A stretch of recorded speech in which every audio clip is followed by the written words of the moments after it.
Imagine this. Someone looks you straight in the eyes. They sound calm, confident, even caring. Nothing about them feels dangerous. They aren't shouting.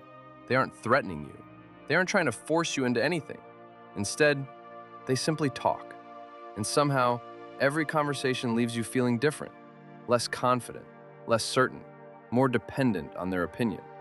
Little by little, you stop trusting your own judgment. According to Friedrich Nietzsche, manipulation rarely begins with force. It begins with language, because words shape beliefs. Beliefs shape decisions, and decisions eventually shape your entire life. The most dangerous manipulators understand one simple truth. If they can control the story inside your mind, they never have to control your actions. Today, you'll discover 5 lies toxic people repeatedly use to manipulate others without you even noticing. The 5th lie is the most dangerous because millions of people mistake it for love. The first lie sounds harmless. I'm only saying this because I care about you. At first, it feels comforting, protective, almost loving. Why would someone who cares about you ever want to mislead you? But listen carefully to what usually follows. You shouldn't do that. You're not ready. That's too risky. You'll only disappoint yourself. You should stay where it's safe. Notice the pattern. The sentence begins with care, but ends with limitation. Real concern gives you information. Manipulation gives you fear. Real support helps you become stronger. Manipulation quietly convinces you to stay exactly where you are. Nietzsche believed that many people disguise fear as wisdom. Instead of admitting they are afraid, they convince everyone else to be afraid too. Your ambition reminds them of everything they abandoned, every opportunity they avoided, every dream they buried, every excuse they accepted. So they don't attack your goals directly. They simply make those goals seem impossible. Not because they consciously hate you, but because your courage exposes their own regret, and regret is painful. The tragedy is that this rarely feels toxic. It feels responsible. It feels caring. It feels like advice, which is exactly why it works. The second lie is even more dangerous. You're overreacting. Only 3 words, yet they have destroyed countless relationships. You explain what hurt you. You describe the situation calmly.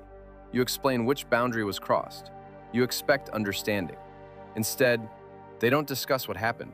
They discuss your emotions. You're too sensitive. You're too emotional. You always make everything into a problem. Without realizing it, the conversation changes completely. It is no longer about their behavior. It becomes about your personality, your reaction, your emotions. And slowly, you stop questioning what they did. You begin questioning yourself. Nietzsche believed that power is not always physical. Sometimes it is psychological. The person who controls the interpretation of reality often controls the relationship. Toxic people understand this instinctively. If they can convince you that your feelings cannot be trusted, they never have to change their behavior, because every future disagreement ends the same way. You apologize. They remain exactly the same. Eventually, you stop speaking up altogether, not because nothing hurts you, but because you've learned that every honest feeling will be used against you. And once manipulation becomes automatic, the third lie no longer feels like manipulation at all. It feels like guilt. And once manipulation becomes automatic, the third lie no longer feels like manipulation at all. It feels like guilt. After everything I've done for you. At first, those words seem completely reasonable. After all, gratitude is important. Healthy relationships are built on appreciation. But toxic people are not asking for gratitude. They're asking for control. Notice how the sentence is almost never about the favor itself. It's about what comes after. I stayed with you when nobody else did. I sacrificed so much for you. I've always been there. And this is how you repay me? The message is never spoken directly, but you still hear it. You owe me. Every decision you make, every disagreement, every boundary, every attempt to leave, suddenly becomes evidence that you're ungrateful. Nietzsche believed that true generosity expects nothing in return. A strong person gives because giving reflects who they are, not because it creates future leverage. Manipulators see kindness differently. To them, every favor is an investment. Every sacrifice is a transaction. Every act of help becomes a receipt they plan to collect later. Over time, something dangerous happens. You stop asking yourself, what is right? and start asking, will this make them upset? Your decisions no longer come from freedom. They come from guilt. And guilt is one of the easiest emotions to control. Because guilty people rarely defend themselves. They apologize, even when they've done nothing wrong. The fourth lie cuts even deeper. Nobody else would ever put up with you. Perhaps no sentence destroys confidence faster, because it doesn't criticize what you did, it criticizes who you are. At first you reject it. You tell yourself it isn't true, but then you hear it again, during another argument, then again, months later. You always make everything difficult. You're impossible to please. You're lucky anyone stays. Little by little, the words stop sounding like insults. They begin sounding like facts. Nietzsche understood that the strongest prison is not built with walls. It is built with beliefs. Once someone convinces you that you are fundamentally flawed, you begin policing yourself. You accept disrespect. You lower your standard. You stop expecting honesty. Because deep inside, you believe this is the best you deserve.